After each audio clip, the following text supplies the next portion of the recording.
firstly, thank you for joining me for my movement series. I'm a personal trainer. My name's Andria, and I used to compete. I used to be really athletic until I burned myself out. I won't go on and on about that, but what I've found in my career and friendships is a lot of people who have either put on weight and just cannot lose it again because of things like fatigue and their health issues. And then you've got people who they might be slim and be really, really fatigued and not know what to do either. So either way, what we know is that movement really helps you. It helps your mental health, it helps your obviously your physical health, because you need to develop some strength. But when you're really fatigued, you don't know what to do or where to start. So this little video series is a step one in the right direction. I've got some videos in here that explain how to get moving again if you've been struggling to move and what to look out for. Not only have I got 3 exercise videos in here, but in the folder there'll be some other little the kind of meditations focused on your body, helping you to restore your energy and your cortisol levels and your stress levels. So to get into this a little bit more, which video should I do? So there were 3 videos that are movement focused in here. They're called standing and seated, lying and seated, and I think I've called it active beginner. 3, I can't do 3 that way. So what they are for is think about people who are in pain. So I've damaged my left leg at the moment, and I can actually only do lying and seated workouts, so I shouldn't be standing. Other people struggle to get to the ground and get up again. So my standing and seated one is for people who really struggle to get onto the ground, and maybe they need to do it standing, or maybe they've got a little bit more energy and think that lying and seated is a bit easy. So either way. And the way that I've designed them is that the lying chunk is lying and then seated, and the standing chunk is standing and then seated, or the other way around. There's not heaps of up and down. As you get into fitness and movement more, you do need to be getting up and down more, and it's really good for you to get up and down more and to get your heart rate up and to lift heavy. I'm going to educate about all that stuff later on though, because right now the focus is about moving and restoring your energy. So I'll be providing different things over the coming months on how to do that, and hoping to just chuck a few more things in the folder for you while you're here on food and making workouts in a helpful way as well. Now, I've got complex PTSD, and I really like to know what to expect, and I know a lot of neurodivergent folks do as well. So what to expect? Some mistakes, because I have ADHD. By this I mean you'll see the layout changes, or like weird cuts. Like I forgot to tidy up a yoga mat when I did a cut once, and then I was watching it and I'm like, oh my god, this is the 3rd time I filmed this. I'm not filming it again. So like suddenly there'll be a yoga mat appeared in a different location by some force of magic, and that's my forgetting skills, which is, you know, awesome. I'm a great personal trainer though. My clients love me. The yoga mat was noisy, incidentally. That's why I moved it. Welcome hypersensitivity. The videos I was hoping would be 10 to 15 minutes, but they're more like 15 to 20 minutes. You can see how long they are when you open them up, and you can choose how long you want to do them for. If you're returning to fitness, don't forget to watch the returning to fitness video though, because that's going to explain that maybe you should start with just the warm-up, 5 minutes of working out, and then fast forward to the stretch at the end. That might be what you need. And then you build up time, but I'll go on. The other thing is I don't play boppy music my end, and nor do I play it in the introduction. Some of my fitness videos, I've got this real like boppy, fast-paced music because I'm setting the scene to get excited.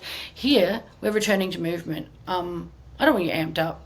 I want you respecting your body, being mindful, being cautious. So it's like a meditation sort of sound. Don't be surprised by it. I'm just letting you know.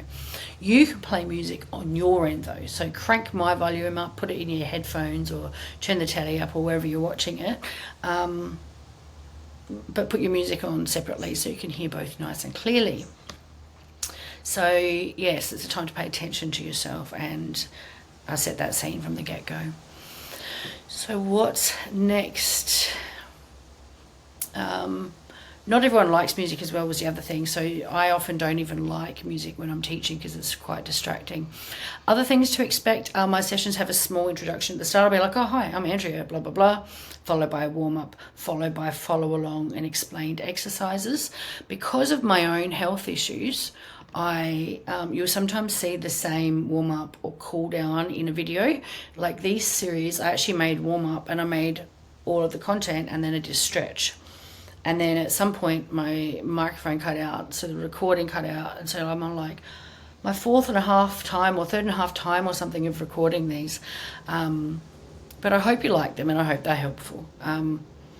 I'm just doing this so you know what to expect. You can fast forward and just get into it if you like. Practical notes. I usually have a list of written things at the start that you need, like a chair band or whatever. So you press pause, run off and get them and come back. You'll see me use a pole. Because I have a pole in my studio, I often forget that other people don't have poles. I usually refer to it. So you would use a door handle or a chair or a table leg or something like that. Just it's not too hard to navigate. If it's a can you see this handle here?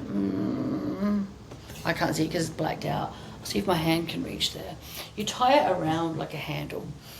And remember to listen to your body if you're recovering from burnout, and make sure you watch the video on that. Use bands, don't push too hard. Commit to it. It can take a while to start to build habits, for one, and to see changes, for two. So it can be good to use a habit tracker. I'll upload one in the folder and explain why that's a helpful thing to use. Most of us respond well to ticking on paper as opposed to apps. So I usually use printables in my work with people.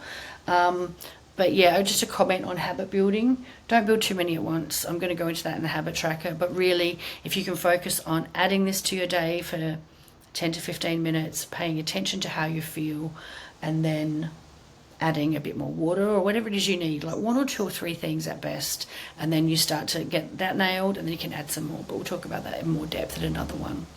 Another tip that I have, and I write on the top of my habit trackers, I don't have one here to show you, I write on the top of my habit tracker my why. So I'm practicing going to university for next year. I really want to make a difference in the world. I've worked out what I want to do qualification wise, and so I'm practicing certain things. Like I never used to have to get up on time because I work at night, so I don't need to get up ass early.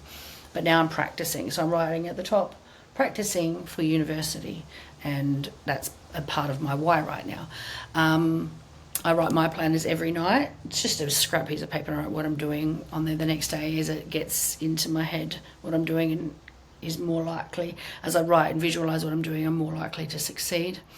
You can also pop your why on your fridge or on the top of your habit tracker. I've got a million other tips, but see you on the inside, and don't forget to send me any questions.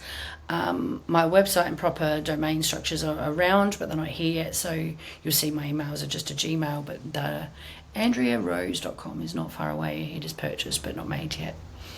The email below, so you've clicked this video, if you go back to the email, there's a linked tour of the drive. It's not finished yet. I'll see if I can show you what that is though. It looks like this. So you're not going to get this, but you'll get this bit here. It says return to movement. Choose your own adventure tools. So there's some downloadables in there there'll be a couple more. Like a planner, so you can see there's a planner here. So you might like that sort of planner, or you might like, I don't know if it's going to show you this, it's Word, this kind of planner, where you can write your notes and your feelings and stuff, and how you end up feeling in there. And the videos will all be here, and any other files will be in here as well. So you'll be able to just click on here and watch it live in here. You should also be able to download. And see how the music is slow? See if I can get you to... You have a warm-up? And it might say what to bring. There you go, you will need. So just as I said, that's how it goes. So hopefully that helped you as a little introduction. Please do email me any questions. I am not a rich bitch with a million... Look, I plugged my microphone in and then I left it all the way half a foot away. It should have been here. You can probably hear the sound change. I'm probably going to need to make this again, but I'm going to upload it and get this thing in the air and remake things as I go. Any questions, send it by email. I'd love to see any videos, screenshots, whatever of you enjoying it and learning and your takeaways as you go. I'm really, really hoping to help people get moving. For me, a lot of this stuff is about trauma recovery. A lot of us don't realise that we're holding trauma stored in our body, and starting to gently get moving respectfully to our bodies starts to help us free up and make space in our bodies so that we can potentially start to release trauma. Pretty much, like, so many of us have been through it, and it really is a passion of mine. My body has taken a real toll from the trauma that I've been through, and I recognise that, and I'm working to recover and support my nervous system and support others as well. Best wishes on your journey. I hope to hear from you soon. Bye.